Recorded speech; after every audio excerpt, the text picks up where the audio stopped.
It's February 25th, 2026. Right now I'm looking at Michael's model of 7 o'clock open, looking for the high, and the low, which usually is something in London.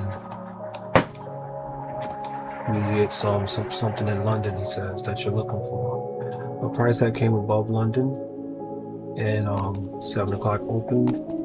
There's high was here, and there's low down here, and it's outside of London. So we see price came down, tapped the top of this. Now this blue shaded area is here. It's the highest PD array in 3 lookbacks New York sessions, first available in range. In other words, I didn't just focus on like looking back 3 and to say, okay, this is it. But that the third New York session, this is the new day. So this is 1, 2, 3. This is the highest PD array, which would be inside the upper quarter of the of this entire New York range. So that's marked out, which is also the buy-side liquidity that I was predicting that would get hit. Finally got hit. All right, so I'm analyzing to see what could have been seen here while looking to trade. So what I see here is I see that I did not mark out the highest PD array over on this side, which appears to be, I would take this one here. This one here is too, it peaked out a bit, but this has got the heaviest body and everything is right here. So I'm gonna pick this one. It's also the one that came and took out the high from over here. So I'm gonna pick this one. I'm not even gonna work on this. I'm not gonna pull this out. I could just use this here. See this black, this marker here, it's a little bit above there. Come across, so we see that it did come down inside. You can even see that the low here, and then look all the way across and see that PD array right here. See it? So you guys look here. See this low is not being taken out here. You can see over there where it's at. It's at the final quarter. See that? It appears to be the final quarter. So price broke this high here,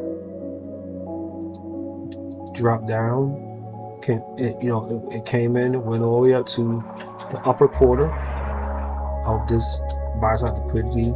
Of this PD array from the New York session, the highest one over there, of the same time frame, 2 minute. Came up to that and dropped all the way down and hit the bottom quarter. So we have quarter, like it came into 75 and came into 75. In other words, it came up first quarter, second quarter, third quarter, okay, to the last quarter. Okay, and then it drops down and hits the last quarter of this one.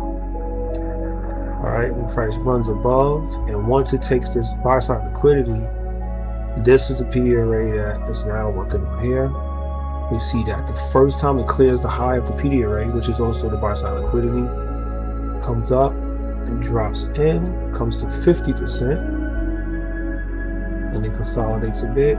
Once it takes this high out, price drops back down, comes again, and looking at the time, so 30 opens, okay, 8:30, drops, sweeping relatively equal lows, possibly actually full equal lows, and then another low over here, and then runs and takes the high out here, and then eventually runs. Now what I notice is I've been looking at the patterns of creating actual legs. So we have this leg here from here to here. At this point, looking at the time, 7:10, 10, okay, into the macro, 10, runs, these relatively equal lows, and then turns around. I see right here creates a great, it doesn't create, an actual gray pool per se, but I mean, you can throw those The lines on there created a grade pool. This one here opened up possibly in the middle, 50% of the grade pool. That's the 50% of this wick, the 50% of that wick. So the middle between both of those might be that there, and then it runs. Okay, so it creates this new dealing range here to here. So we see price finally go take that high here. Now what I was seeing was when price is strong going in a certain direction, we can look and see if we get rejections of the final from the top to the bottom, the final PD array. That's these two down close candles here. You can see how price treats it. So it creates this, comes down, taps it here, okay, and then consolidates a bit. The high is taken out here, and then comes back into the range and taps it again. Okay, here. Price there runs, these are relatively equal highs, runs those highs, and it creates a new dealing range. Because we have this sweep here is taken here, this consolidation area is taken, the bodies are taken with this here, okay, bodies are taken, comes up, creates a new dealing range, this one to this one, okay, price comes down here, and then finally runs and takes this high out. So this high, this low, finally the high gets taken out from this dealing range, takes it, comes down, and again the final PD array, boom. I mean, this here is a PD array too, so this is low, but I mean the last order block, this one here, price comes down, spikes all the way through to like the final quarter. When you break this up into quarters, as the final quarter comes, gives this spike here, and then after that comes, we have this here, where we have a gray pool that forms here. The next one comes in and goes. So what I was looking at, we see, for instance, this one here.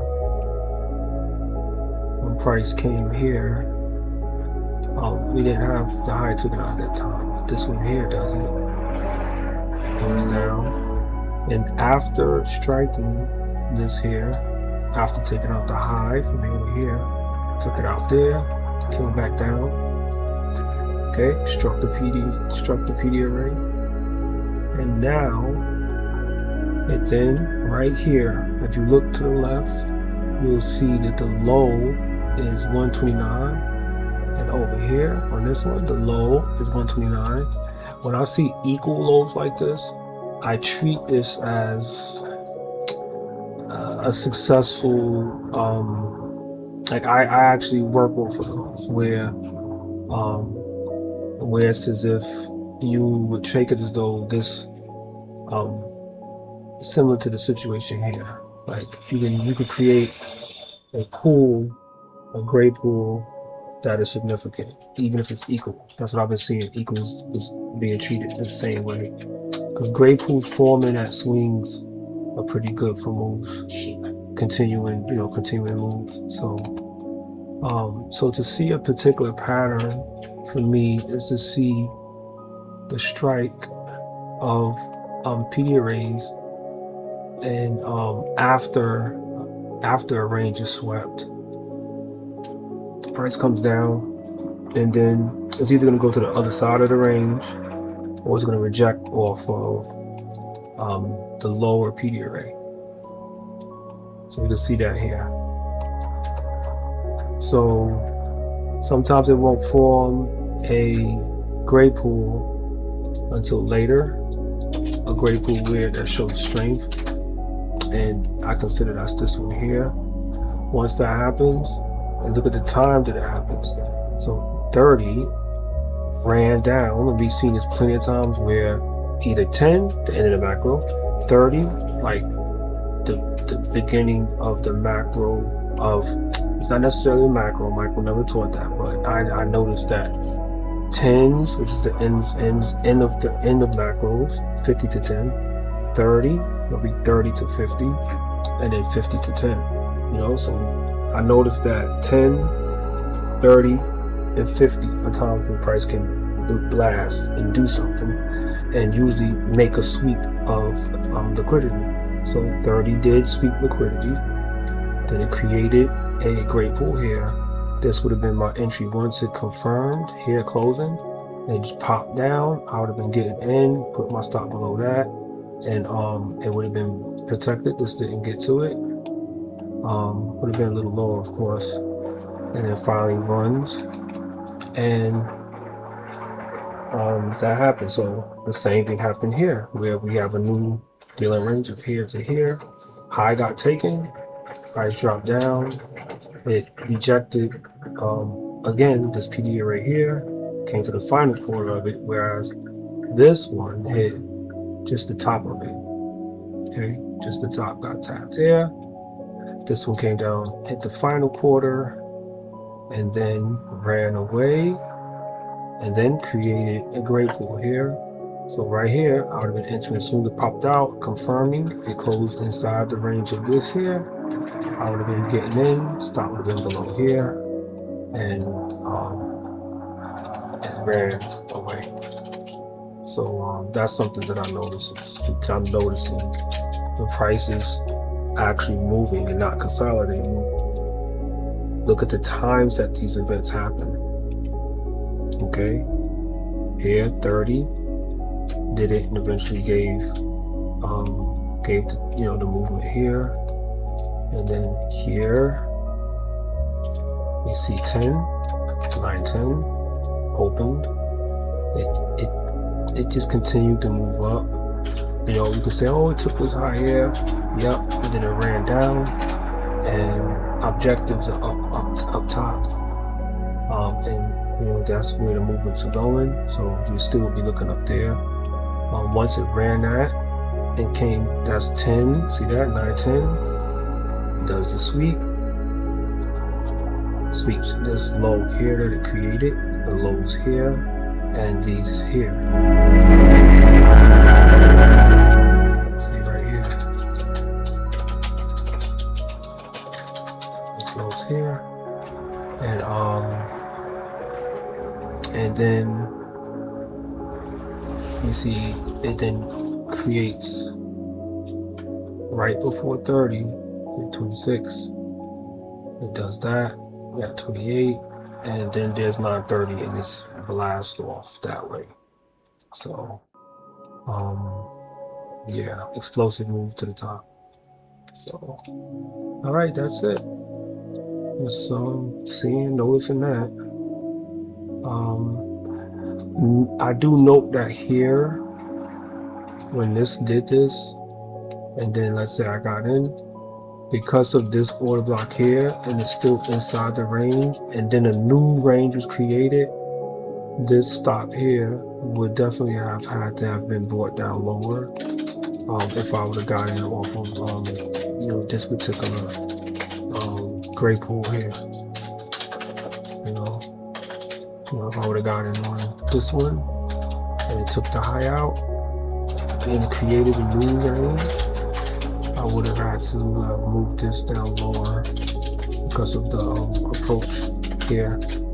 If I would have stick to my guns and keep it where it was, I actually would have been moving my stop. Once I got a big explosive candle, I was moving my stop underneath there. And then the new big one is here. I was moving here. So I would have got stopped out of profit here. And then over here, I would have been able to get back in over here on this one here. And then run. All right, later.